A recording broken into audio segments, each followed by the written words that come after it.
An outburst in the Iowa Senate chamber just moments ago. It happened after lawmakers passed a bill to remove gender identity protection from the Iowa Civil Rights Act. We saw one man being carried out of the chamber. It comes after a day-long protest over this legislation, and we have been covering this bill all week long as it has made its way through subcommittees and committees. Today it went to the floor of both chambers. House lawmakers, they're still debating it right now. We'll check in with KCCI's Ophelia Jacobson about their argument soon. But first, Amanda Rooker was there when the Senate voted in support of the bill. Amanda, this comes after hours of contentious debate.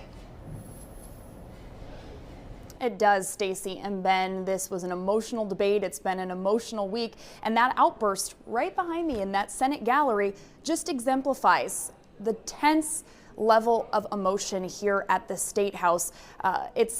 The House lawmakers right now are deciding whether or not this will go to the governor's desk because the Senate's vote made that bill just one step away from heading to the governor. Now, as state senators were debating, you could hear at times shouting from the State House rotunda as transgender Iowans and LGBT advocates were protesting this legislation. Republicans say the intent of this bill is to clear up a conflict in Iowa law. They say striking gender identity from Iowa Civil Rights Code will protect other Iowa laws that prevent Iowans from using school bathrooms that don't match their sex at birth, ban minors from receiving gender transition procedures, and ban transgender girls from playing girls' sports.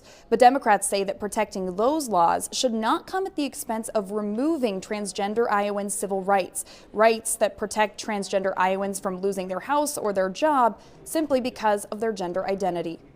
If this bill becomes law, it will say to employers, you have a green light to discriminate.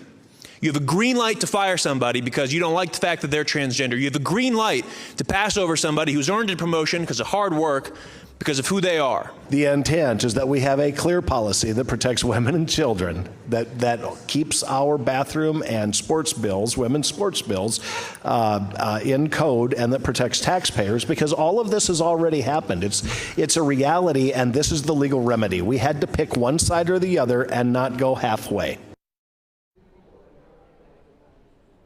Now, I will tell you, this bill has sparked a massive rally. So many people were here today at the State House that actually the line to get in wrapped around the building. It was shoulder to shoulder in the State House rotunda, so a lot of people here to make their voices heard. As we wait to hear what House lawmakers decide, this bill is advancing very quickly, so we will continue to update you with the outcome. Live from the Iowa State House, Amanda Rooker, KCCI 8 News, Iowa's news leader. And as Amanda mentioned, the House is debating this bill right now. Coming up in the next half hour, KCCI's Ophelia Jacobson will tell us about the discussion in that chamber.